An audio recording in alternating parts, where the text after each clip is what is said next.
Olá pessoal, tudo bem? Estamos aqui para mais um relatório semanal das nossas Top Picks.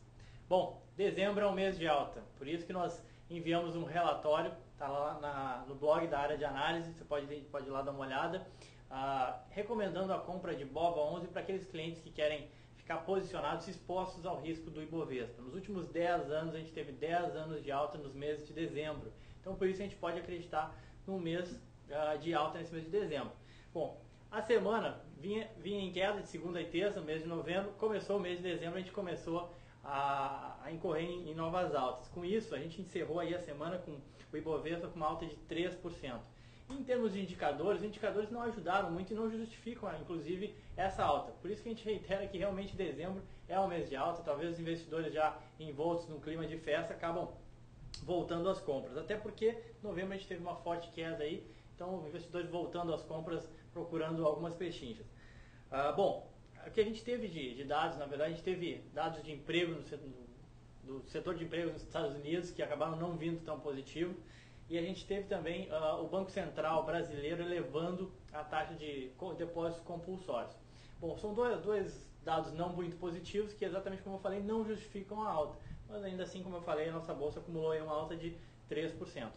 Bom, nessa semana, ao passo que a bolsa acumulou essa alta de 3%, a nossa carteira de 3,7%. Então a gente teve uma sobreperformance, a gente conseguiu acompanhar essa alta do Ibovespa e ainda mais do que acompanhar, ter uma alta melhor do que o Ibovespa em 0,7 pontos percentuais até às 13 horas, que foi quando a gente acabou de confeccionar o relatório.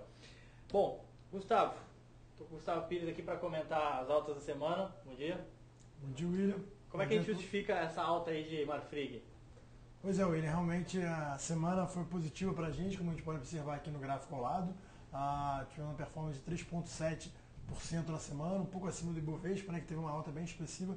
Marfrig foi o grande destaque, chegou a quase 9% na semana, né, acabou vem tendo uma queda no pregão de hoje, com isso acumulando ainda assim 7,8% de alta, sendo o grande destaque na carteira. Bem, acho que falando um pouco sobre essa alta, ela foi influenciada por alguns dados de exportações de proteínas in natura que foram divulgadas essa semana, acabou ajudando a boa performance do papel, mas além disso, eu acho que o papel está muito atrasado também, as ações de empresas estão muito atrasadas no ano de 2010. Existe muita posição vendida nas ações da Marfrig, então isso tudo ajudou o dado, que foi bom, mas não foi espetacular. Eu acho que ajudou a ter toda essa alta expressiva dessa semana. Bem, a Ibovespa foi com 3%, os destaques de queda não teve queda, mas foi General Shopping e Randon e a SGT, que tiveram performance inferior ao Ibovespa, mas ainda assim bem ali o Ibovespa, não chegaram a pesar sobre a nossa performance na semana, né? Isso mesmo. Vale lembrar que Marfrig continua na nossa carteira, está na nossa carteira recomendada, tá? E talvez esse seja um movimento aí de reversão do ativo que de fato vinha acumulando aí umas fortes quedas e nessa semana aí surpreendeu a todos com 7,8% de alta. Bom, para a próxima semana, para essa semana que se inicia agora, a gente tem uma série de indicadores, mas eu gostaria de destacar aqui os dados de crédito ao consumidor nos Estados Unidos. Isso é um dado importante aí que vai sair nessa semana, além de divulgação do PIB aqui no Brasil. Tá? Então são os principais indicadores, mas vale lembrar que a gente tem a reunião do Copom nessa semana. Então, ou seja, provavelmente a gente vai ter a manutenção aí das taxas de juros, a gente não acredita em nova elevação, então a gente não acredita num dado que possa ser ruim para o mercado, até porque na semana que se passou, na sexta-feira, o Banco Central já anunciou a elevação do depósito compulsório, que acaba sendo uma medida de contração monetária. Então, ou seja, essa medida de contração monetária visa conter pressões inflacionárias, ou enfim, um crescimento em bolha, enfim, esse tipo de evento que pode acontecer. É uma forma do Banco Central monitorar a economia. Então a gente não acredita em nova elevação da taxa de juros, mas de qualquer forma vale a pena ficar de olho na reunião que tem essa semana. Bom, Gustavo, e aí, depois desse bom desempenho, começando o mês de dezembro com o pé direito, o que a gente pode esperar para a próxima semana? Eu acho que a semana calma, né? Não deve ser tão significativa assim. A gente fez uma única mudança pontual, que é a saída da Marfrig. Eu acho que, como bem disse, o ativo está muito atrasado. Acho que existe muito potencial de alta, por isso, inclusive, que a gente mantém Marfrig na nossa carteira recomendada mensal, no mês de dezembro, né? Mas a gente entende que, devido ao nosso perfil semanal, a gente entende que ela pode sofrer um pouco nessa semana, então a gente optou pela saída de Marfrig, a gente adicionou Lame 4, as ações de lojas americanas preferenciais, Falando um pouco sobre o ativo, acho que ele dispensa comentários.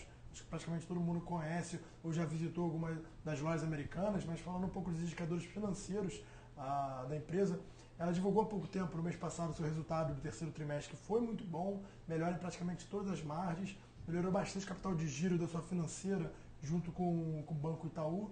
Enfim, o resultado como um todo, a loja física mostrou um resultado muito forte, melhor que o varejo eletrônico, que é a P2W. Então o resultado foi muito bom. Eu acho que vale o destaque que ela é menos sensível à restrição de crédito, à alta de juros, como é o cenário que ocorreu semana passada, que se projeta ao longo de 2011, em função do seu ticket médio muito baixo, ou seja, fazer compras em uma das lojas americanas, não é necessário crédito, crediário, parcelar em muitas vezes o cartão de crédito. Então as vendas da empresa acabam sendo menos sensíveis ao aumento de juros. Então a gente entende que ela pode ser beneficiada no setor de consumo, né? Outro detalhe é que no ano de 2010 as ações de lojas americanas sobem apenas 3%, enquanto que o índice de consumo, o ICOM 11, ele sobe mais de 20% nesse ano. Então a gente vê que o ativo está muito atrasado em relação ao seu setor e tem um potencial a partir de agora de andar melhor que o setor. Então acho que basicamente em função disso que a gente adiciona lojas americanas na nossa carteira semanal. Então, só recapitulando, Marfrig, a saída da Marfrig é muito mais por ser uma estratégia semanal, as nossas top picks, ela continua na nossa carteira recomendada. E para a próxima semana a gente adiciona aí as ações das lojas americanas, como o Gustavo bem salientou, não exposta a crédito, atrasada aí no ano, uma excelente oportunidade de investimento aí. Então, ou seja, essa é a nossa carteira top picks da semana. Não deixe de acessar o relatório completo no nosso blog. E ficamos aqui até a próxima semana. Obrigado, Gustavo. Obrigado. Até a próxima.